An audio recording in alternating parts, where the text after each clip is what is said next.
அஸ்ஸலாமு அலைக்கும் வரஹ்மத்துல்லாஹி வபரகாத்துஹு. இன்னல் ஹம்தலில்லாஹ் நஹ்மதுஹு வ நஸ்தஈனுஹு வ நஸ்தக்ஃபிருஹு வ நஊது பில்லாஹி மின் ஷுரூரி அன்ஃபுஸினா வ மின் ஸய்யிஆத்தி அஅமாலினா மை யஹ்திஹில்லாஹு ஃபலா முضில்ல லஹு வ மை யுضلில்ஹு ஃபலா ஹாதிய லஹு வ அஷ்ஹது அன் லா இலாஹா இல்லல்லாஹு வஹ்தஹு லா ஷரீக லஹு வ அஷ்ஹது அன்ன முஹம்மதன் அப்துஹு வ ரசூலுஹு. யா அய்யுஹல்லதீன ஆமனு தக்குல்லாஹ ஹக்க துகாத்திஹி வ லா தமூதுன்ன இல்லா வ அன்தும் முஸ்லிமூன். யா அய்யுஹன்னாஸ் இத்தகூ ரப்பக்குமுல்லதீ ஹலகக்கும் மின் நஃப்ஸின் வாஹிதா வ ஹலக மின்ஹா ஸௌஜஹா வ பஸ மின்ஹுமா ரிஜாலன் கஸீரன் வ நிஸாஅ வத்தகுல்லாஹ அல்லதீ தஸாஅலூன பிஹி வல் அர்ஹாம் இன்னல்லாஹ கான அலைக்கும் ரகீபா. யா அய்யுஹல்லதீன ஆமனு தக்குல்லாஹ வ கூலு கௌலன் சதீதா யுஸ்லிஹ் லக்கும் அஅமாலக்கும் வ யக்ஃபிர் லக்கும் ذுனூபக்கும் வ மை யுத்திஇல்லாஹ வ ரசூலஹு ஃபக்கத் ஃபாஸ ஃபௌஸன் அதீமா. எல்லா புகழும் அகிலங்கள் அனைத்திற்கும் ஏக இறைவனாகிய தூணின்றி வான் படைத்த அல்லாஹ் ஒருவனுக்கே உரித்தானதாகும். அவனது சாந்தியும் சமாதானமும் அவனுடைய இறுதி தூதர் முஹம்மது ரசூலுல்லாஹ் ஸல்லல்லாஹு அலைஹி வஸல்லம் அவர்கள் மீதும், அவர்களை பின்பற்றி வாழ்ந்த சத்திய சஹாபாக்கள், தாபீன்கள், தபா தாபீன்கள், உலமாக்கள், நல்லோர்கள், நாம் நேசிப்பவர்கள், நம்மை நேசிப்பவர்கள் அனைவரின் மீதும் என்றென்றும் நின்று நிலவட்டுமாக. குறிப்பாக இங்கே அமர்ந்திருக்கக்கூடிய நம் மீதும் அல்லாஹுடைய பேரருளும் கிருபையும் சாந்தியும் சமாதானம் உண்டாகட்டுமாக. அல்லாஹ்வுடைய நல்லடியார்களே, அல்லாஹ்வுடைய தூதர் ஸல்லல்லாஹு அலைஹி வஸல்லம் அவர்களை நேசிப்பது என்பது ஈமானில் உள்ள ஒரு அம்சமாகும். ஈமான் கொள்ள வேண்டிய விஷயங்களை நாம் படித்திருக்கின்றோம். ஆனால் அல்லாஹ்வுடைய தூதரை நேசிப்பது என்பது ஈமானில் ஒரு பகுதி. அப்போ அல்லாஹ்வுடைய தூதர் ஸல்லல்லாஹு அலைஹி வஸல்லம் அவர்களை நாங்கள் நேசிக்கிறோமா அப்படின்னு பார்த்தா நேசிக்கிறோம். ஆனால் அவர்களுக்கு கட்டுப்பட்டு நடக்கிறோமா அப்படின்னு பார்த்தா அதில் மிக குறைந்த அளவுக்கு தான் நாங்கள் என்ன செய்கிறோம், அவர்களுக்கு கட்டுப்பட்டு நடக்கிறோம். அவர்களுடைய உபதேசங்களை, அவர்கள் வழிகாட்டிய நிறைய விஷயங்களில் கட்டுப்பட்டு நடப்பது என்பது நமக்கு குறைவு. அல்லாஹ்வுடைய தூதர் ஸல்லல்லாஹு அலைஹி வஸல்லம் அவர்களுடைய சுன்னாவில், அவர்கள் காட்டிய வழிமுறையில் கவனக்குறைவு இருக்கிறது அப்படின்னு சொன்னாலோ, அல்லாஹ்வுடைய தூதருடைய சுன்னாவை நடைமுறைப்படுத்துவதில் எங்களுக்கு குறைவான அளவு தான் நாங்கள் அதை செய்கிறோம் என்று சொன்னாலோ, நேசத்திலுடைய குறைவு தான் என்பதை நாங்கள் புரிஞ்சு கொள்ளணும். அல்லாஹ்வுடைய தூதர் ஸல்லல்லாஹு அலைஹி வஸல்லம் அவர்களை நான் அதிகமாக நேசிக்கிறேன் என்றால், அவர்களை அதிகமாக நான் விரும்புகிறேன் என்றால் அதிகமாக பின்பற்ற வேண்டும். அல்லாஹ்வுடைய தூதர் சொன்ன விஷயங்களில் நாங்கள் பின்பற்றுவதில் குறைவாக இருக்கிறோம் அப்படின்னு சொன்னால் நேசத்தினுடைய குறைவு தான் அப்படிங்கிறத நாங்கள் உணரணும். ஏன்னா நம்மில் பலர் நினைக்கிறோம் அல்லாஹ்வுடைய தூதரை நான் நேசிக்கிறேன் ஆனால் பின்பற்றுறதில்லை அப்படிங்கிறத நினைக்கிறோம். ரெண்டுக்குமே தொடர்பு இருக்கிறது என்பதை நாங்கள் விளங்கணும். அப்போ அந்த அல்லாஹ்வுடைய தூதர் ஸல்லல்லாஹு அலைஹி வஸல்லம் அவர்களை நேசிப்பது தான் ஈமானுடைய பகுதின்னு நாம சொன்னோம். அல்லாஹ்வுடைய தூதர் ஸல்லல்லாஹு அலைஹி வஸல்லம் அவர்களை பற்றி ஹதீஸ்களில் சொல்லப்படுது. அல்லாஹ்வுடைய தூதர் சொல்றாங்க, லா யுக்மினு அஹதுக்கும் ஹத்தா அகூன அஹப்ப இலைஹி. அதாவது அல்லாஹ்வுடைய தூதர் ஸல்லல்லாஹு அலைஹி வஸல்லம் அவர்களை நேசிப்பது என்பது ஈமானில் உள்ளது.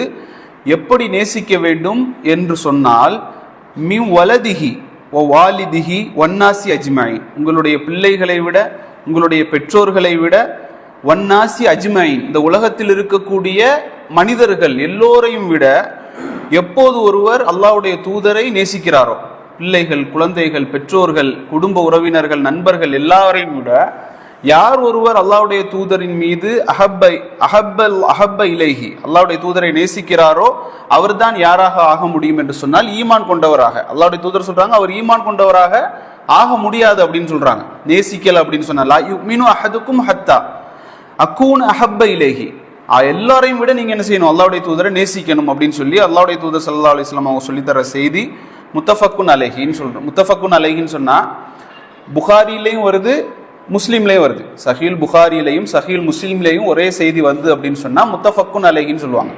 அப்போ அப்படிப்பட்ட ஆதாரபூர்வமான ஒரு செய்தி தான் இந்த செய்தி. அப்போ பரிபூர்ணமாக ஈமான் கொள்ள வேண்டும் என்பதை இது காட்டுது. அப்போ பரிபூர்ணமான ஈமானோடு நாங்கள் இருக்கிறோமா அப்படின்னு பார்த்தா பலகீனங்கள் எங்களிடத்துல இருக்கு. காரணம், நாங்கள் எப்படி நேசிக்கிறோம் அப்படின்னு சொன்னால், அல்லாஹ்வுடைய தூதர் ஸல்லல்லாஹு அலைஹி வஸல்லம் அவர்கள் காட்டி தந்த விஷயங்கள்ல எங்களால் முடிந்ததை மட்டும்தான் நாங்கள் செய்கிறோம். சில விஷயங்கள் எங்களால் முடியும், ஆனாலும் சில பல காரணங்களால் நாங்கள் அதை விடுவோம். ஏன் அல்லாஹ்வுடைய தூதரை நேசிக்கணும் அப்படின்னு கேட்டால், அல்லாஹ்வுடைய தூதர் ஸல்லல்லாஹு அலைஹி வஸல்லம் அவர்கள் எங்களை எந்த அளவுக்கு நேசிச்சாங்க அப்படிங்கிறத நாங்கள் புரிஞ்சா நாங்கள் அவங்கள நேசிப்போம். அவர்கள் எங்கள் மீது கொண்ட அக்கறை எவ்வளவு அப்படிங்கிறத நாங்கள் பார்த்தாலேன்னு செய்யலாம், அல்லாஹ்வுடைய தூதர் மேலே எங்களுக்கு ஒரு நேசம் வரும். அல்லாஹ் குர்ஆன்ல சொல்லி காட்டுறான். சூரத்து தௌபாவுடைய 9வது அத்தியாயத்தினுடைய 24வது வசனத்துல, قال إن كان آباؤكم وأبناؤكم وإخوانكم وأزواجكم وعشيرتكم. அல்லாஹ்வுடைய தூதரை நாங்கள் எப்படி நேசிக்கணும் அப்படின்னு அல்லாஹ் சொல்லி காட்டுறான். யாரையெல்லாம் விட? ஆபாவுக்கும் உங்களுடைய பெற்றோர்களை விட, வ அப்னாவுக்கும் உங்களுடைய பிள்ளைகளை விட, வ இஹ்வானுக்கும் உங்களுடைய சகோதரர்களை விட, வ அஸ்வாஜுக்கும் உங்களுடைய மனைவிமார்களை விட, வ அஷீரத்துக்கும் உங்களுடைய செல்வம் சம்பாதிச்ச செல்வத்தை விட, வ அம்வால் இஃப்தரஃப்துமூஹா வ திஜாரத்துன் தக்ஷௌன கசாதஹா உங்களுக்கு நீங்கள் பண்ணக்கூடிய வியாபாரம் சுருங்கி விடுமோ என்று நீங்கள் பயப்படக்கூடிய வியாபாரத்தை விட, உங்களுடைய சொத்து சுகங்களை விட நீங்கள் எப்போது ஒ மசாக்கீன தர்லௌனஹா அஹப்ப இலைக்கும் மினல்லாஹி வ ரசூலிஹி நீங்க இதை எல்லாத்தையும் விட அல்லாஹ்வுடைய தூதரை நீங்கள் நேசிக்க வேண்டும் சொல்லி அல்லாஹ் ரப்புல் ஆலமீன் குர்ஆன்ல சொல்லிக்கிட்டு தொடர்ந்து சொல்றான், வ ஜிஹாதுன் ஃபீ சபீலில்லாஹ் வ தரப்பசு நீங்கள் அப்படி செய்யவில்லை என்றால், நீங்கள் அல்லாஹ்வுடைய தூதரை இந்த பெற்றோர்களை விட, குழந்தைகளை விட, எல்லோரையும் விட நேசிக்கவில்லை என்றால் அல்லாஹ் சொல்லி காட்டுறான், ஃபதரப்பசு நீங்கள் காத்திருங்கள். அல்லாஹ் சொல்றான், நீங்கள் காத்திருங்கள். ஃபதரப்பசு ஹத்தா யஅதி அல்லாஹு பி அம்ரிஹி அல்லாஹ்வுடைய தண்டனை, அல்லாஹ்வுடைய கட்டளை உங்களுக்கு மேலாக இறங்குவதை நீங்கள் என்ன செய்யுங்க? காத்திருங்கள் சொல்றான். அப்ப அல்லாஹ்வுடைய தூதரை நேசிக்கவில்லை என்று சொன்னாலும் என்ன பிரச்சனை தான். அல்லாஹ்வுடைய சாபமும் தண்டனையும் எங்கள் மீது இறங்கும் என்பதை நாங்கள் புரிந்து கொள்ள வேண்டும். அப்ப நாங்க அல்லாஹ்வுடைய தூதரை எந்த அளவுக்கு நேசிக்கணும் அல்லாஹ் இன்னொரு இடத்துல சொல்லி காட்டுறான். அல்லாஹ்வுடைய தூதர் நம்மளை எந்த அளவுக்கு நேசிக்கிறாங்க அப்படின்னு சொல்லி அதுல அல்லாஹ் சொல்றான், லக்கத் ஜாஅக்கும் ரசூலும் மின் அன்ஃபுசிக்கும் உங்களுக்கு மத்தியில் ஒரு தூதர் வந்திருக்கிறார். அதை தொடர்ந்து அல்லாஹ் சொல்றான், அசீசுன் அலைஹி மா அனித்தும் அவருக்கு கஷ்டமாக இருக்கிறது நீங்கள் சிரமப்படுவது, நாங்கள் சிரமப்படுவது அவருக்கு கஷ்டமாக இருக்கிறது. ஹரீசுன் அலைக்கும் பில் முஃமினீன முஃமின்கள் சிரமப்படக்கூடிய நேரத்தில் அவர் பெரும் அக்கறையுள்ளவராக இருக்கிறார் அப்படின்னு சொல்லி அல்லாஹ் சொல்லிவிட்டு கடைசியாக சொல்றான், அவர் எப்படிப்பட்டவர் தெரியுமா? ரவுஃபுர் ரஹீம். இந்த ரவுஃப் ரஹீம் என்பது அல்லாஹ்வுடைய பெயர்ல ஒன்று. ரவுஃப் ரஹீம் என்று சொன்னால் அன்பாளன், அதே போல கருணையாளன் என்ற பெயர். இது ரெண்டுமே ரவுஃப் அப்படிங்கிறதும் ரஹீம் அப்படிங்கிறதும் அல்லாஹ்வுடைய பெயர், அல்லாஹ்வுடைய சிஃபத்துகள்ல உள்ளது. இந்த ரெண்டு பெயரையும் அல்லாஹ் யாருக்கு கொடுக்குறான் அப்படின்னு சொன்னா அல்லாஹ்வுடைய தூதருக்கு கொடுக்குறான். இந்த அல்லாஹ்வுடைய தூதர் உங்கள் மீது ரவுஃபாக இருக்கிறார், உங்கள் மீது ரஹீமாக இருக்கிறார் அப்படின்னு சொல்லி அல்லாஹுவே என்ன செய்யறான்? அல்லாஹ்வுடைய தூதரை பற்றி எங்களுக்கு சொல்லித்தரான். இமாம் இப்னு கஸீர் ரஹிமஹுல்லா போன்ற முஃபஸ்ஸிரீன்கள் இந்த வசனத்துக்கு விளக்கம் சொல்றாங்க. இந்த ரவுஃபும் ரஹீம் இந்த அல்லாஹ் சொல்லி காட்டுறானே, அவர் நீங்க சிரமப்படுறத தாங்கிக்க மாட்டாரு அப்படிங்கிறது ஒண்ணு. நீங்க சிரமப்பட்டா அவரால் தாங்க முடியாது. இரண்டாவது, நீங்க பெரும் அக்கறையோடு நீங்க நல்லா இருக்கணுங்கிற ஒரு அக்கறையோடு இந்த நபி இருக்கிறார் அப்படிங்கிற ரெண்டு விஷயத்தையும் முஃபஸ்ஸிரீன்கள், அதாவது தஃப்சீர் செய்யக்கூடியவங்க, குர்ஆனுக்கு விளக்கம் சொல்லக்கூடியவங்க சொல்றாங்க. இது என்ன தெரியுமா குறிப்பிடுது? நீங்க நரகம் செல்லக்கூடாது என்பதில் மிகப்பெரிய கவலையோடு இருக்கக்கூடிய நபி. அதற்காக எதுவெல்லாம் செய்ய முடியுமோ, அந்த நரகத்துக்கு போகாம இருக்கிறதுக்கு என்னெல்லாம் செய்ய முடியுமோ அதையெல்லாம் அவர் காட்டி தந்து விட்டார். அதே போல பெரும் அக்கறையாளர். நீங்க சொர்க்கம் போகணுங்கிறதுல எந்த அளவு அக்கறையா இருக்கிறார் அப்படின்னு சொன்னா, சொர்க்கத்துக்கு போகக்கூடிய எல்லா வழிகளையும் அவர் காட்டி தந்திருக்கிறார் அப்படின்னு சொல்லி சொல்றாங்க. இமாம் இப்னு கஸீர் ரஹிமஹுல்லா அவர்களும் இதே போன்ற ஒரு விளக்கத்தை சொல்றாங்க. இந்த ஒரு வசனத்தை நாங்க ஆழமாக சிந்திச்சாலே இந்த அல்லாஹ்வுடைய தூதரை நாங்க நேசிப்போம். எந்த அளவுக்கு நேசிப்போம் அப்படின்னு சொன்னா, அந்த ரசூல் ஸல்லல்லாஹு அலைஹி வஸல்லம் அவர்களுக்கு எந்த விதத்திலும் நாங்க என்ன செய்ய மாட்டோம்? மாறு செய்ய மாட்டோம். இப்போ நமக்கு ஒரு மனிதர் நம்ம மேல அக்கறையோடு இருக்கிறாரு, பாசமா இருக்கிறார் அப்படின்னு சொன்னா அவரை நாங்க நேசிப்போம். எங்களுடைய குழந்தைகளை படிக்க வச்சு, எங்களுக்கு வேலை வாங்கி தந்து, எங்களுக்கு சம்பளம் தந்து, எங்க குடும்பத்தை எல்லாம் அவர் தான் பார்த்துக்கிறாரு, எங்களுக்காக அவ்வளவு அக்கறைப்படுறாரு, வேதனைப்படுறாரு இப்படின்னு சொல்லி ஒரு மனிதர் இந்த உலகத்துல இருந்தா நாங்க அவரை எந்த அளவுக்கு நேசிப்போம்? அவரை அடிக்கடி நாங்க பார்க்க போவோம், அவருக்கு மாறு செய்ய மாட்டோம். ஆனா இந்த அல்லாஹ்வுடைய தூதர் ஸல்லல்லாஹு அலைஹி வஸல்லம் அவர்கள் நம்ம மேல அந்த அளவுக்கு அக்கறையாக இருந்தார்கள் என்று சொல்லி அல்லாஹ்வே என்ன செய்யறான்? குர்ஆன்ல சொல்லி காட்டுறான். அப்போ ஒரு நாள் என்ன ஆகுது அப்படின்னு சொன்னா, எந்த அளவுக்கு இந்த இறை தூதர் நம்மளை நேசிச்சாங்க அப்படிங்கிறத பார்க்கக்கூடிய நேரத்துல ஒரு நாள் நல்ல காற்று, நல்ல மழை, சூறாவளி மாதிரி காற்று அடிக்குது. நல்ல மழைக்கான மேகங்கள் எல்லாம், கருமேகங்கள் எல்லாம் தென்படுது. உடனே மக்கள் எல்லோரும் என்ன செய்யறாங்கன்னா சந்தோஷமா இருக்கிறாங்க. ஆயிஷா ரதியல்லாஹு அன்ஹா உட்பட எல்லா சஹாபாக்களும் சந்தோஷமாக இருக்கிறாங்க. அப்போ ரசூல் ஸல்லல்லாஹு அலைஹி வஸல்லம் அவர்கள் என்ன செய்யறாங்கன்னா அங்கேயும் இங்கேயும் நடக்கிறாங்க. இங்க போறாங்க, அங்க போறாங்க, இங்க போறாங்க, அங்க போறாங்க. இப்படி அவனுடைய முகத்துல ஆயிஷா ரதியல்லாஹு சொல்லுவாங்க, கவலையினுடைய ரேகைகளை நான் பார்த்தேன் அப்படின்னு சொல்றாங்க. நல்ல காற்று, மழை, மேகங்கள் எல்லாம் அப்படி வரக்கூடிய நேரத்துல சவுதி எப்படி அந்த சூடான அந்த நாட்டில் வந்து பார்க்கும் நேரத்தில் சந்தோஷம். ஆனால் ரசூல் ஸல்லல்லாஹு அலைஹி வஸல்லமுடைய முகத்தில் கவலையினுடைய ரேகையை நான் பார்த்தேன் அப்படின்னு சொல்றாங்க. உடனே ரசூல் ஸல்லல்லாஹு அலைஹி வஸல்லத்தை கேட்டாங்க, ஆயிஷா ரதியல்லாஹு அன்ஹா, மக்கள் எல்லோரும் சந்தோஷமாக இருக்கிறாங்களே, நீங்க எதற்காக கவலைப்படுறீங்க, ஏன் அங்கே இங்கே நடக்கிறீங்க அப்படின்னு சொல்லி கேட்டாங்க. அப்போ ரசூல் ஸல்லல்லாஹு அலைஹி வஸல்லம் அவங்க சொன்னாங்க, இன்னி ஹஷீத்து ஐ யகூன ஃபீஹி அதாபன் அப்படின்னு சொல்லிட்டு போறாங்க.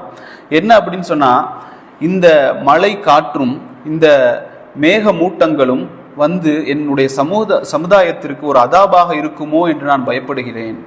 ஏன்னு சொன்னா, இதற்கு முன்னாடி வாழ்ந்த சமூகங்கள் எல்லாம் இதே போன்ற காற்றால் இதே போன்ற மேகங்களால் தான் என்ன செய்யப்பட்டது, அழிக்கப்பட்டது. அதே போன்ற ஒரு அதாபாக இது இருந்து விடுமோ என்று நான் பயப்படுகிறேன் என்று அல்லாஹ்வுடைய தூதர் ஸல்லல்லாஹு அலைஹி வஸல்லம் அவர்கள் இந்த சமூகத்திற்கு மேலாக அந்த அளவுக்கு இரக்கம் கொண்டவர்களாக இருந்தார்கள். தான் அழிந்து விட மாட்டார்கள். அவர் நபி, அவர் அல்லாஹ்வுடைய தூதர். இப்படி மேகங்கள் வந்தாலும் காற்று வந்தாலும் அல்லாஹ் அவரை காப்பாற்றுவான். அவர் கவலைப்பட வேண்டிய அவசியமே இல்லை. ஆனால் இந்த சமூகம் என்ன செய்யப்படக்கூடாது, வேதனை படப்பற்ற கூடாது, அல்லாஹுவால் வேதனை செய்யப்பட்டிருக்க கூடாது என்பதற்காக அல்லாஹ்வுடைய தூதர் ஸல்லல்லாஹு அலைஹி வஸல்லம் அவங்க என்ன செய்யறாங்க அப்படின்னு சொன்னா, இந்த அதாபை நினைத்து என்ன செய்யறாங்க, பயப்படுறாங்க, கவலைப்படுறாங்க. அதனாலதான் சொன்னாங்க, இன்னி ஹஷீத்து, நான் பயப்படுறேன், இது என்னுடைய சமூகத்துக்கு ஒரு வேதனையாக இருந்து விடுமோ என்று சொல்லி அல்லாஹ்வுடைய தூதர் ஸல்லல்லாஹு அலைஹி வஸல்லம் அவங்க என்ன செய்யறாங்க, பயப்படுறாங்க. நல்ல சாப்பாடு கிடையாது. அல்லாஹ்வுடைய தூதர் ஸல்லல்லாஹு அலைஹி வஸல்லம் அவர்கள் சொல்லுவாங்க, தொடர்ந்து 2 நாள் என்ன செய்யறது இல்லை, நான் வயிறு நிறைஞ்சி சாப்பிட்டது கிடையாது. ஆயிஷா ரலியல்லாஹு சொல்லுவாங்க. ஆனா இந்த நபிக்கு முடியாதா அப்படி சாப்பிடாம இருக்கணுங்கிறது அவருடைய கட்டாயமா அப்படின்னா அவரால் முடியும். அவருக்கு அந்த அளவுக்கு சொத்துகள் இருந்தது, வரக்கூடிய வருமானங்கள் எல்லாம் அப்படி இருந்துச்சு. அதை பயன்படுத்தி கொள்ள அல்லாஹ்வுடைய தூதரால முடியும். ஆனாலும் அல்லாஹ்வுடைய தூதர் ஸல்லல்லாஹு அலைஹி வஸல்லம் அவர்கள் அந்த காலத்துல வந்து ரசூலுல்லாஹ்வுடைய அந்த வீட்டுல எண்ணெய் இருக்கும். அந்த எண்ணெய் வந்து ஊற்றித்தான் அந்த இதை வந்து சமைப்பாங்க. அந்த எண்ணெய் வந்து எப்படி இருக்கும்னு சொல்லுவாங்க, துர்நாற்றம் அடிக்கும், வாயில வைக்க முடியாது, அந்த அளவுக்கு நாற்றம் எடுக்கக்கூடிய எண்ணெயாக அது இருக்கும், சாப்பிட முடியாது. சில வேளைகள்ல வந்து ரசூல் ஸல்லல்லாஹு அலைஹி வஸல்லம் அவர்கள் வயிற்றுல கல்லை கட்டி கொண்டு என்ன செஞ்சிருக்கிறாங்க, அவங்க குழி தோண்டி இருக்கிறாங்க. நிறைய வேளைகள்ல சஹாபாக்கள் ஒரு கல்ல சுமப்பாங்க. ரசூல் ஸல்லல்லாஹு அலைஹி வஸல்லம் அவர்கள் 2 கல்களை தன்னுடைய வயிற்றுல கட்டி கொள்வாங்க. அந்த அளவுக்கு வறுமையிலையும் பட்டினிலையும் வந்த அந்த அல்லாஹ்வுடைய தூதர் அவர்கள் ஒரு துவா செய்யறாங்க. அல்லாஹ்விடத்துல கேட்கிறாங்க, அல்லாஹும்ம லா யுஸல்லித் அலா உம்மதி ஜூஅன் ஃபயுஹ்லிக பிஹி ஆம்மா. அல்லாஹ்வுடைய தூதர் அல்லாஹ்விடத்துல துவா செய்யறாங்க, என்னுடைய சமூகத்தை பசியால பட்டினியால அழிச்சு விடாதே அல்லாஹ் அப்படின்னு கேட்குறாங்க. இந்த துவாவை தனக்கு கேட்டிருக்க முடியாத அல்லாஹ்வுடைய தூதருக்கு கேட்டிருக்கலாம். ஆனால் அல்லாஹ்வுடைய தூதர் இந்த சமூகத்துக்காக கேட்டாங்க, என்னுடைய சமூகத்தை பசியாலையும் பட்டினியாலையும் அழித்து விடாதே அல்லாஹ் என்று கேட்டார்கள். இது பொது பட்டினி. ஒருத்தர் 2 பேர் என்ன செய்யலாம், இஸ்லாமிய சமூகத்தில் பட்டினியால மௌத்தாகலாம். ஆனால் ஒரு காலமும் அல்லாஹ்வுடைய தூதருடைய அந்த துவாவுக்கு பிறகு இன்று வரைக்கும் நீங்க எடுத்து பாருங்க, ஒட்டுமொத்த முஸ்லிம் சமூகமும் பசியால் செத்து போனது என்று வரலாறு இருக்காது. வரலாறு என்ன செய்யாது, பசியாலேயே செத்துட்டாங்க இப்படிங்கிற ஒரு வரலாறு இருக்காது. சில சம்பவங்கள் நடந்து கொடுமைப்படுத்தப்பட்டு ஒரு சிலர் என்ன செய்யலாம், மௌத்தாகலாம். ஆனால் அல்லாஹ் ஒரு வேதனை இறக்கி இந்த சமூகத்தை பட்டினியால் என்ன செய்ய மாட்டான், கொல்ல மாட்டான் என்பதை அல்லாஹ்வுடைய தூதர் ஸல்லல்லாஹு அலைஹி வஸல்லம் அவர்கள் துஆவாக செஞ்சிருக்கிறாங்க. அந்த அல்லாஹ்வுடைய தூதர் ஒரு நாள் இருந்துட்டு இருக்கிறாங்க. குறைஷிகள் வர்றாங்க அல்லாஹ்வுடைய தூதர் இடத்துல. குறைஷிகள் வந்து கேட்குறாங்க, நீங்க நபின்னு சொல்றீங்க, சரி ஏத்துக்கிறோம், நீங்க என்ன செஞ்சா ஏத்துக்கிறோம் தெரியுமா, இந்த இருக்குது சஃபா மருவா இந்த மலை என்ன செய்யுங்க, எங்களுக்கு தங்கமாக மாத்தி காட்டுங்க, நாங்கள் ஏத்துக்கிறோம், சஃபா மலையை எங்களுக்கு தங்கமாக அப்படியே மாத்தி காட்டுங்க, நீங்க தான் தூதர் என்கிறத இப்போதே நாங்கள் ஏத்துக்கிறோம்னு சொல்லி குறைஷிகள் அல்லாஹ்வுடைய தூதர் இடத்துல வந்து கேட்குறாங்க. ரசூல் ஸல்லல்லாஹு அலைஹி வஸல்லம் அவர்களுக்கு நல்ல மகிழ்ச்சி. ஏன்னா சமூகத்துக்காகவே வாழக்கூடிய ஒரு மனிதர், அவங்க சொல்றாங்க இஸ்லாத்தை ஏத்துக்கிறோம், இந்த மலையை மட்டும் தங்கமா மாத்துங்க அப்படின்னு. அப்போ அல்லாஹ்வுடைய தூதருக்கு நல்ல மகிழ்ச்சி, சந்தோஷம் ஏற்பட்டு அந்த ஆசையின் காரணமாக அல்லாஹ்விடத்துல என்ன செய்யறாங்க, துவா செய்யறாங்க. யா அல்லாஹ், இந்த மலையை வந்து தங்கமாக எனக்கு மாத்தித்தா, இதன் மூலமாக என்ன செய்வாங்க, இந்த மக்கள் இஸ்லாத்தை ஏற்றுக்கொள்வார்கள் என்று அல்லாஹ்வுடைய தூதர் துவா செஞ்ச உடனே ஜிப்ரீல் அலைஹிஸ்ஸலாம் வந்தாங்க. வந்து அல்லாஹ்வுடைய தூதர் இடத்துல சொன்னாங்க, சலாம் சொல்றாங்க, உங்களுடைய ரப்பு உங்களுக்கு சலாம் சொல்லி இருக்கின்றார். அல்லாஹ்வுடைய சலாம் எடுத்து வைக்கப்பட்டது. அதுக்கு பிறகு ஜிப்ரீல் அலைஹிஸ்ஸலாம் கேட்டாங்க, நீங்க விரும்புனீங்கன்னு சொன்னா அல்லாஹ் இந்த மலையை தங்கமாக மாற்றி தருவதற்கு தயார், அல்லாஹ் இந்த மலையை தங்கமாக மாற்றி தருவதற்கு தயாராக இருக்கிறான். ஆனால் என்ன ஒரு கண்டிஷன் அப்படின்னு சொன்னா ஜிப்ரீல் அலைஹிஸ்ஸலாம் சொன்னாங்க, ஃபமன் கஃபர பஅத ஸாலிக மின்ஹும், இதற்கு பிறகு நான் தங்கமா மாத்திடுவேன், ஆனால் தங்கமாக மாற்றியதற்கு பிறகு எவனாவது இஸ்லாத்தை விட்டு வெளியே போனா, இதை ஏற்றுக்கொள்ளாமல் இருந்தால் இதற்கு முன் எந்த சமூகத்திற்கும் கொடுக்காத ஒரு தண்டனையை நான் இறக்குவேன் என்ற கண்டிஷனோடு அல்லாஹ் என்ன செய்யறான், இந்த இதை செய்யறான். அப்போ இன்னொரு கண்டிஷனையும் அல்லாஹ் என்ன செய்யறான், இது ஒரு சாய்ஸ், நீ வேணும்னா மாத்தி தர்றேன், ஆனால் அவர்கள் ஏற்றுக்கொள்ளவில்லை என்று சொன்னால் பெரும் தண்டனையை, நீ வரலாற்றில் நீங்கள் பார்க்காத ஒரு தண்டனையை அவர்களுக்கு நான் கொடுப்பேன். ஆனா இன்னொன்னு இருக்கு, அல்லாஹ் என்ன செய்யறான், இன்னொரு சாய்ஸை கொடுக்கறான். என்ன அப்படின்னு சொன்னா, உங்களுக்காக பாபு தௌபா பாபு ரஹ்மா, உங்களுக்காக தௌபாவினுடைய வாசலை நான் திறந்து தரேன், ரஹ்மத்துடைய வாசலை நான் திறந்து தருகிறேன், இதுல எது உங்களுக்கு வேணும் அப்படின்னு சொல்லி அல்லாஹ்வுடைய தூதரிடத்துல அல்லாஹ் என்ன செய்யறான், கேட்கிறான். பாபு தௌபா வேணுமா, பாபு ரஹ்மா வேணுமா, அல்லது இந்த மலை தங்கமாகத்தான் ஆக வேண்டுமா அப்படின்னு சொல்லி கேட்ட உடனே அல்லாஹ்வுடைய தூதர் சொன்னாங்க, யா அல்லாஹ், இந்த மலை தங்கமாக்கப்பட வேண்டாம், ஆனால் எங்களுக்காக தௌபாவுடைய வாசலையும் ரஹமத்துடைய வாசலையும் எங்களுக்கு திறந்து தா என்று அல்லாஹ்வுடைய தூதர் ஸல்லல்லாஹு அலைஹி வஸல்லம் கேட்டாங்க. அதற்கு பிறகுதான் என்ன செய்யப்பட்டது, தௌபாவுடைய வாசல் திறக்கப்பட்டது. நாங்கள் இன்னைக்கு செய்யக்கூடிய பாவங்களுக்கும் நாங்கள் தௌபாவுடைய வாசல் திறந்திருப்பதன் காரணமாகத்தான் என்ன செய்யப்படுது, எங்களுடைய பாவங்கள் மன்னிக்கப்படுது. இல்லை என்று சொன்னால் எங்களுடைய பாவங்கள் எல்லாம் தௌபாவுடைய வாசல் திறக்கப்படாமல் இருந்திருக்கும், ரஹ்மத்துடைய வாசல் திறக்கப்படாமல் இருந்திருக்கும். அப்ப அல்லாஹ்வுடைய தூதர் ஸல்லல்லாஹு அலைஹி வஸல்லம் அவர்கள் அதை கருத்தில் கொண்டுதான் என்ன செஞ்சாங்க, இதை செஞ்சாங்க. அதே மாதிரி இப்போ கிரகணம் ஏற்பட்டுச்சு. அதே போல் அல்லாஹ்வுடைய தூதர் ஸல்லல்லாஹு அலைஹி வஸல்லம் காலத்துல கிரகணம் ஏற்படுது. நபி அவங்க என்ன செய்யறாங்கன்னா, தொழுறாங்க. தொழுகையினுடைய சஜிதாவில் ரொம்ப நேரம் அழுறாங்க, அழுது அழுது அழுது அழுது துவா செய்யறாங்க.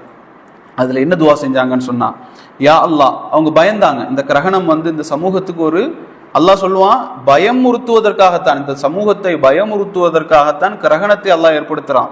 சரிங்களா? அப்போ அல்லாஹ்வுடைய தூதருக்கு ஒரு பயம், இந்த கிரகணம் ஏற்படுவதனால ஏதாவது ஒரு ஆபத்து வந்து விடுமோ என்று பயப்படுறாங்க. அல்லாஹ்வுடைய தூதர் தொழுகையில சஜிதாவில் துவா செய்யறாங்க, யா அல்லாஹ், நீ எனக்கு வாக்கு தந்திருக்கிறியா இல்லையா, நீ எனக்கு வாக்கு தந்திருக்கிறியா இல்லையா, நான் அவர்களோடு இருக்கும் காலமெல்லாம் நான் வேதனையை இறக்க மாட்டேன் என்று நீ எனக்கு வாக்கு தந்திருக்கிறியா இல்லையா அப்படின்னு சொல்லி அல்லாஹ்வுடைய தூதர் அல்லாஹ்விடத்துல துவா செய்யறாங்க. பாவ மன்னிப்புக்கான கதவுகள் திறக்கப்பட்டிருக்கு, நீ என்னுடைய சமூகத்தை நான் இருக்கக்கூடிய காலமெல்லாம் அவர்களை வேதனை செய்ய மாட்டேன், பாவ மன்னிப்பு கேட்கும் காலமெல்லாம் அவர்களுக்கு நான் வேதனை இறக்க மாட்டேன் என்று நீ எனக்கு வாக்கு தந்திருக்கிறாயா அல்லாஹ் என்று சொல்லி அல்லாஹ்வுடைய தூதர் ஸல்லல்லாஹு அலைஹி வஸல்லம் அவர்கள் துவா செஞ்சாங்க என்ற செய்தியை நாங்க பார்க்கிறோம். அப்போ பாதிப்பு வந்து விடக்கூடாது இந்த சமூகத்துக்கு என்று அஞ்சிய ஒரு சமூக தலைவர் தான் யார் அப்படின்னு சொன்னா இந்த அல்லாஹ்வுடைய தூதர் ஸல்லல்லாஹு அலைஹி வஸல்லம் அவர்கள்.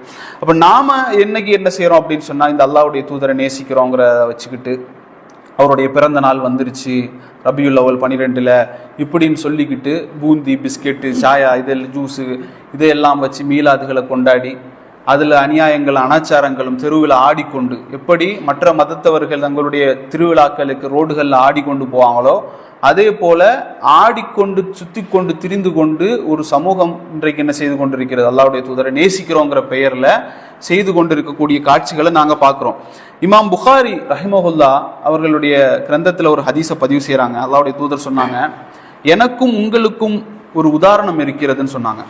எனக்கும் உங்களுக்கும் முஸ்லிம்களுக்கும் ஒரு உதாரணம் இருக்கிறது. என்ன உதாரணம் தெரியுமா? ஒரு மனிதர் ஒரு நெருப்பை மூட்டுகிறார். ஒரு மனுஷன் என்ன செய்யறான், நெருப்பை மூட்டுகிறார். அதில் பிரகாசத்தின் காரணமாக பூச்சிகள் எல்லாம், விட்டில் பூச்சிகள் எல்லாம் என்ன செய்யுது, அதை நோக்கி வருது. சில பூச்சிகள் வெளிச்சத்தை நோக்கி வரும். அப்ப அதே போன்ற பூச்சிகள் வெளிச்சத்தை நோக்கி வருகிறது. அந்த மனிதர் என்ன செய்கிறார், அதை தட்டி தட்டி விடுறாரு, நெருப்புல விழுந்து செத்துறக்கூடாதுன்னு சொல்லி. ஆனால் அவரால் தடுக்க முடியவில்லை.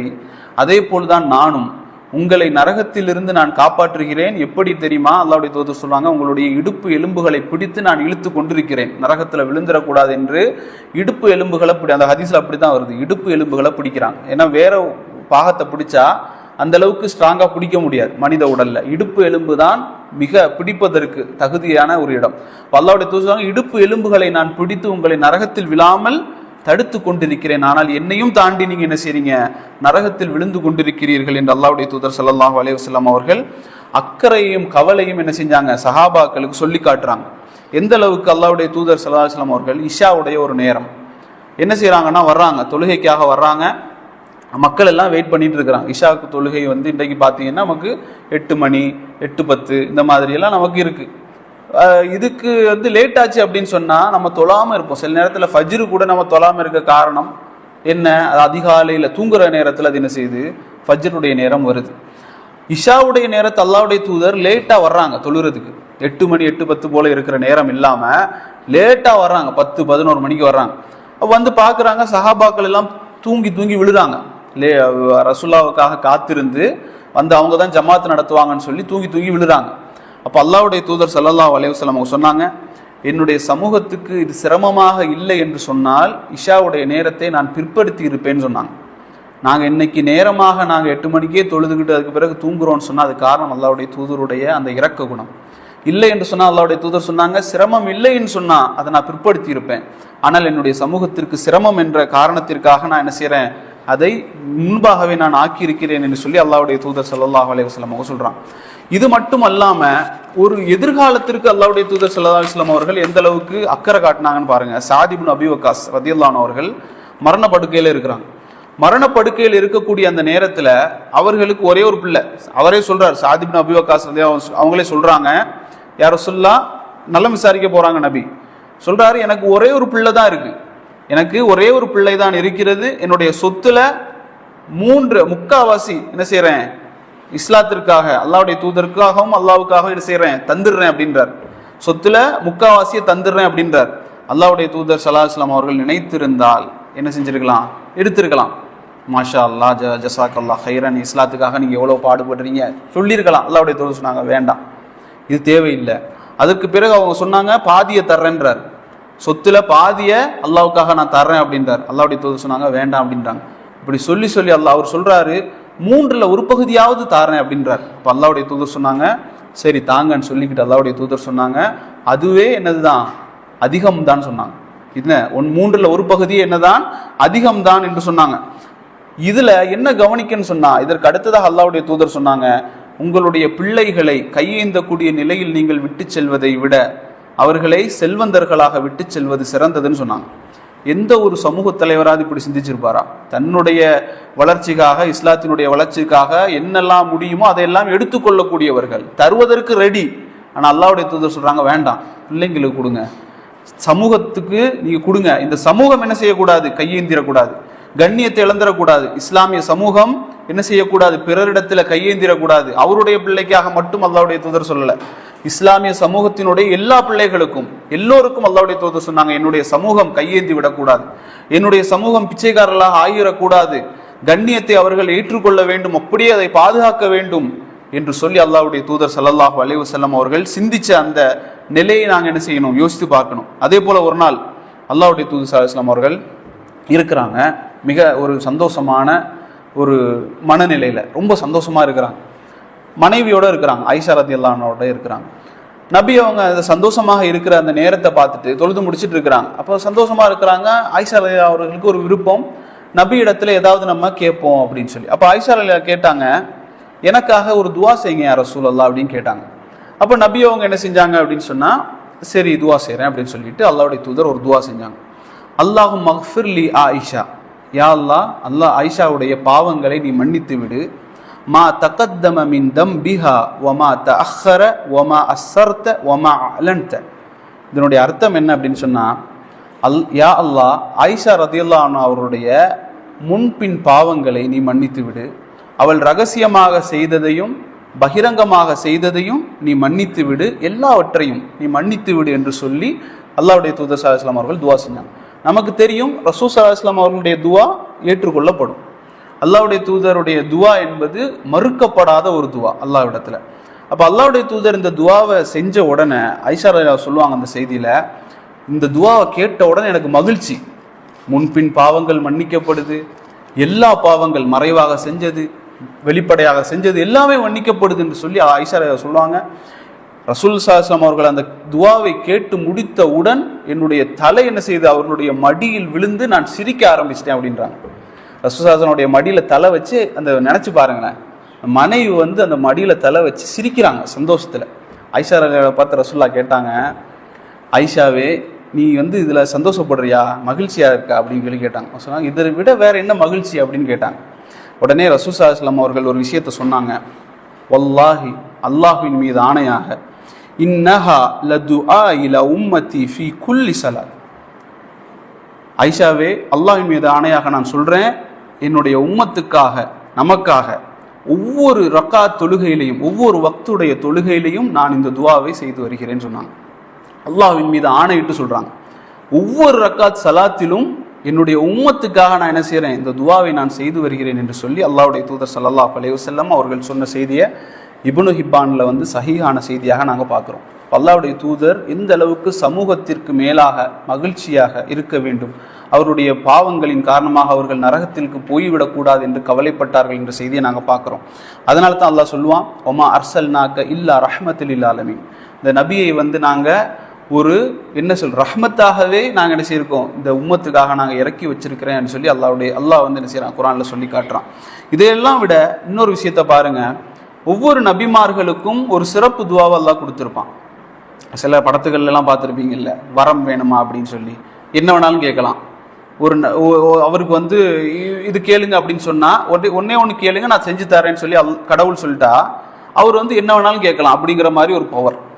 இதே போல எல்லா நபிமார்களுக்கும் ஒரு சிறப்பு துவாவை என்ன செய்வான், அல்லாஹ் கொடுப்பான்.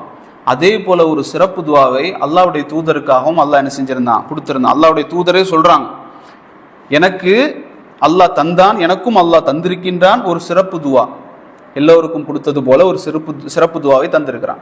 ஆனால் மற்ற நபிமார்கள் எல்லோரும் அதை ஒன்று மக்களுக்கு எதிராக பயன்படுத்தியிருப்பாங்க, அல்லது மக்களுக்கு ஆதரவாக என்ன செஞ்சிருப்பாங்க, பயன்படுத்தியிருப்பாங்க இந்த உலகத்திலேயே. ஆனால் அல்லாஹ்வுடைய தூதர் சொல்றாங்க, எனக்கும் அல்லாஹ் அப்படி ஒரு சிறப்பு துவாவை தந்திருக்கின்றான், ஆனால் நான் அதை பாதுகாத்து வைத்திருக்கின்றேன், பிற்படுத்தி வைத்திருக்கின்றேன் மறுமை நாளுக்காக. அல்லாஹ்வுடைய தூதர் இந்த உலகத்தில் அதை பயன்படுத்தவில்லை. அன்றைய நாள் கியாமத்து நாளுடைய அந்த நாள் என்பது மிக பயங்கரமான நாள். அன்றைக்கு தாயும் தெரியாது, தந்தையும் தெரியாது, மகளும் தெரியாது, பெற்றோர்களும் தெரியாது, எல்லோரும் ஓடிக்கொண்டே இருப்பார்கள். அன்றைக்கு வார்த்தை எல்லாம் என்ன, நஃப்சி நஃப்சி நஃப்சி, எனக்கு என்ன நிலை, எனக்கு என்ன நிலை. எல்லா தூதர்களும் எல்லா மனிதர்களும் இதே நிலையில் தான் என்ன செஞ்சுட்டு இருப்பாங்க, ஓடிக்கொண்டிருப்பார்கள். அந்த நேரத்தில் எந்த மனைவிக்காக நாங்கள் கஷ்டப்பட்டோமோ, எந்த பிள்ளைகளுக்காக நாங்கள் கஷ்டப்பட்டோமோ, எந்த பிள்ளைகளுக்காக ஹராம்களை செஞ்சோமோ, ஹராமான வட்டியை வாங்கி பிள்ளைகளுக்கு செலவிட்டோமோ, எந்த ஹராமான விஷயங்களை செய்து மனைவியை சந்தோஷப்படுத்தினோமோ, எந்த ஹராமான விஷயங்களை செய்து பிள்ளைகளை சந்தோஷப்படுத்தினோமோ, அந்த பிள்ளைகளும் தாயும் பெற்றோரும் எல்லோரும் என்ன செய்வாங்க, அன்றைய நாள் ஓடி விடுவார்கள். யாரை தவிர, அல்லாஹ்வுடைய தூதரை தவிர. அல்லாஹ்வுடைய தூதரை தவிர மற்ற எல்லோரும் ஓடி விடுவார்கள். அல்லாஹ்வுடைய தூதர் சொன்னாங்க, அன்றைய நாள் நான் என்ன செய்வேன், இந்த உம்மத்துக்காக நான் பரிந்துரை செய்வேன். அதற்காகத்தான் அந்த துவாவை அல்லாஹ்வுடைய தூதர் என்ன செஞ்சாங்கன்னா பிற்படுத்தி வச்சாங்க. வேறு யாரும் பிற்படுத்தவில்லை அல்லாஹ்வுடைய தூதரை தவிர. அன்றைய நாள் பரிந்துரை ஏற்றுக்கொள்ளப்படும். அல்லாஹ்வுடைய தூதர் கேட்டால், அல்லாஹ்வுடைய தூதர் பரிந்துரை செய்தால் அல்லாஹ் ஏற்றுக்கொள்வான். ஆனால் நம்ம சில விஷயம் குர்ஆன் வசனங்கள்ல பார்ப்போம், அன்றைய நாள் யாருடைய பரிந்துரையும் ஏற்றுக்கொள்ளப்படாது. அல்லாஹ்வுடைய தூதர் ஒரு நாள் சொன்னாங்க, தன்னுடைய மகள் ஃபாத்திமாவை பார்த்து சொன்னாங்க, ஃபாத்திமா பின்த் முஹம்மத், நீங்க என்ன செய்யுங்க, உங்களை நீங்க பாதுகாத்துக் கொள்ளுங்க நரக நெருப்பில் இருந்து. அன்றைக்கு என்னால் பரிந்துரை செய்ய முடியாதுன்னு சொல்றாங்க. ஆனால் அல்லாஹ் என்ன செய்வான், அந்த சந்தர்ப்பத்தை கொடுப்பான். இந்த சிறப்பு துவாவை அவர் பயன்படுத்தவில்லை, மறுமை நாளில் என்ன செய்வான், அல்லாஹ் பரிந்துரைக்காக அதை பயன்படுத்த வைப்பான். அன்றைய நாள் முதலாவதாக அல்லாஹ்வுடைய தூதர் ஸல்லல்லாஹு அலைஹி வஸல்லம் அவர்கள் சஜிதாவிலே விழுந்து அல்லாஹ்விடத்தில் கையேந்தி துவா செய்வாங்க. அதற்கு பிறகுதான் அல்லாஹ்வே வருவான். மறுமை நாளில் நம்ம எல்லாம் ஓடிக்கொண்டிருக்கக்கூடிய நேரத்தில் எல்லோரும் பயந்து ஓடிக்கொண்டே இருப்பாங்க. அல்லாஹ் வரலை, இன்னும் அல்லாஹ் வரலை, மறுமை நாள் நடந்து கொண்டிருக்குது, என்ன நடக்குது ஏதுன்னு தெரியல, மக்கள் ஓடிக்கிட்டே இருக்கிறாங்க. ரசூலுல்லாஹி ஸல்லல்லாஹு அலைஹி வஸல்லம் அவர்கள் சஜிதாவில் விழுந்து அல்லாஹ்வுடைய தீர்ப்புக்காக என்ன செய்வாங்க, துவா செய்வாங்க. அதற்கு பிறகுதான் வஜா ரப்பிக வல் மலக்கு சஃபன் சஃபா, மலக்குகள் அணிவகுத்து நிற்க அல்லாஹ் என்ன செய்வான், வருவான். அதற்கு பிறகு அல்லாஹ்வுடைய தூதர் ஸல்லல்லாஹு அலைஹி வஸல்லம் அவர்கள் சஜிதாவில் விழுந்து எங்களுக்காக என்ன செய்வாங்கன்னு சொன்னா பரிந்துரை செய்வாங்க. ஹவுதுல நமக்கு தண்ணி எடுத்து தர்றது யார், அந்த நபிதான். எங்களுக்காக பரிந்துரை செய்வது, நரகத்திலிருந்து வெளியே எடுப்பது யார், அந்த நபிதான். எங்களுக்காக பரிந்துரை செய்யக்கூடிய எல்லா தகுதியும் கொண்ட நபியாக அவர்கள் என்ன செய்வாங்கன்னு சொன்னா மறுமை நாள் அனுப்பாங்க. அப்ப நாங்க என்ன செய்யணும் அப்படின்னு சொன்னா, இந்த உலகத்தில் எங்களுடைய தாயை விட, குர்ஆன் வசனத்தை நாங்கள் ஓதி காட்டினோம், அப்னாவுக்கும் இஹ்வானுக்கும் அஸ்வாஜுக்கும், எல்லாரையும் விட, குழந்தைகளை விட, பெற்றோர்களை விட, பிள்ளைகளை விட, எல்லோரையும் விட அல்லாஹ்வுடைய தூதர் ஸல்லல்லாஹு அலைஹி வஸல்லம் அவர்களை நாங்கள் என்ன செய்யணும் சொன்னால் நேசிக்கணும் என்பதை நாங்கள் தெரிந்து கொள்ள வேண்டும். எப்போது நாங்கள் அதை இரண்டாம் தரமாக ஆக்குகின்றோமோ, அல்லாஹ்வுடைய தூதரை எங்களுடைய குடும்பத்திற்கு மேலாக நாங்கள் ஆக்குகிறோமோ, இஸ்லாத்தை நாங்கள் எப்போது இரண்டாம் தரமாக ஆக்குகிறோமோ, அன்றைக்கு எங்களுக்கு வேதனையும் கஷ்டங்களும் வரும் என்பதை அல்லாஹ்வும் குர்ஆன்ல சொல்லி காட்டுகின்றான். அல்லாஹ் சொல்றான், ஃபதரப்பசு, நீங்கள் காத்திருங்கள், என்னுடைய தண்டனை உங்களுக்கு வருவதை காத்திருங்கள் என்று அல்லாஹ்வுடைய தூதரை பற்றி அல்லாஹ் ரப்பல் ஆலமீன் சொல்லி காட்டுகின்றான். அதனால் அல்லாஹுவையும் அல்லாஹ்வுடைய தூதரையும் நாங்கள் நேசிக்க வேண்டும் என்று சொன்னாலும், அல்லாஹும் அல்லாஹ்வுடைய தூதரும் எங்களை எந்த அளவுக்கு நேசித்தார்கள் என்பதை தெரிந்தால்தான் என்ன செய்வோம், அந்த மனிதரை நாங்கள் நேசிப்போம். இன்னும் நிறைய விஷயங்கள், வரலாற்று நிகழ்வுகள் இருக்கின்றது. ஆனாலும் இன்ஷா அல்லாஹ் இன்றைக்கு இந்த நிகழ்வுகள் போதும். இன்ஷா அல்லாஹ் எதை கேட்டோமோ அதை பின்பற்றக்கூடிய மக்களாக அல்லாஹ் ரப்பல் ஆலமீன் நம் அனைவரையும் ஆக்கிருள்வானாக.